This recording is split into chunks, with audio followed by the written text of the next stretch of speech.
बिस्मिल्लाहिर्रहमानिर्रहीम। अस्सलाम वालेकुम नाज़रीन, दरिया न्यूज़ में भली कार आऊं आहियां DB बलोर।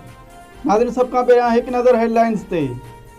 कश्मीर जे ॻोठ अब्दुल्ला मज़ारी में जवाबदार पंहिंजे ज़ाल ऐं नौजवान खे कारे इल्ज़ाम हेठि क़त्ल करे छॾियो। क़त्ल करण बाद जवाबदार फ़रार थी वियो। कश्मीर ज़िले अंदरि 31 ॾींहं बि जुज़वी तौर लॉकडाउन जारी। शहरनि जा अक्सर कारोबारी मर्कज़ खुलियल रहिया। कश्मीर ज़िले जे मुख़्तलिफ़ मदरसनि में आइसोलेट थियल तबलीगनि मां 80 ॼणनि जूं टेस्टूं नेगेटिव अचण बाद खेनि पंहिंजे अबाणनि घरनि ॾांहुं रवानो कयो वियो। अॾियोवार रोड ज़बून हाल थियल, ॻोठाणनि जो रोड जी मरम्मत कराइण जो मुतालबो। गुड्डू वासी नौजवान चयो आहे त चाचो घर ते कब्ज़ो जमाइण लाइ कूड़ा इल्ज़ाम लॻाए रहियो आहे, इंसाफ़ फराहम कयो वञे। नाज़रीन, पेश आहिनि तफ़सीली ख़बरूं। कश्मीर जे ॻोठ अब्दुल्ला मज़ारी में जवाबदार अलाबख्श मज़ारी पंहिंजे 21 साला घरवारी शरबीबी ऐं नौजवान मुराद अली जखराणी खे कारे इल्ज़ाम हेठि बंदूक जा फायर करे क़त्ल करण बाद फ़रार थी वियो।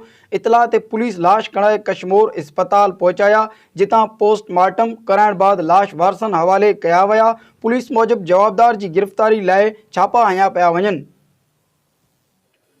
कश्मीर ज़िले अंदरि अॼु 31 ॾींहं बि जुज़वी तौर लॉकडाउन जारी रहियो। लॉकडाउन हुजण बावजूदि शहर जा अक्सर कारोबारी मर्कज़ खुलियल रहिया ऐं अॻु जे भेट में अॼु शहरनि अंदरि माण्हुनि जी रश नज़र आई।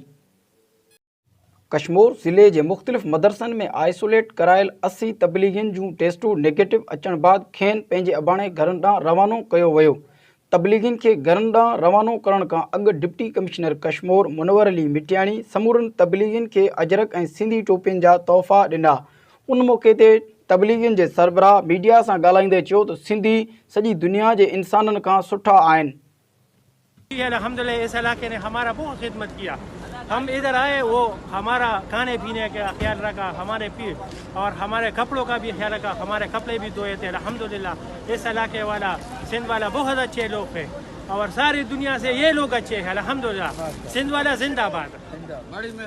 कश्मीर जे इलाइक़े अॾियोवाह पटफीटर रोड गुज़िरियल केतिरनि सालनि खां ज़बून हाल आहे।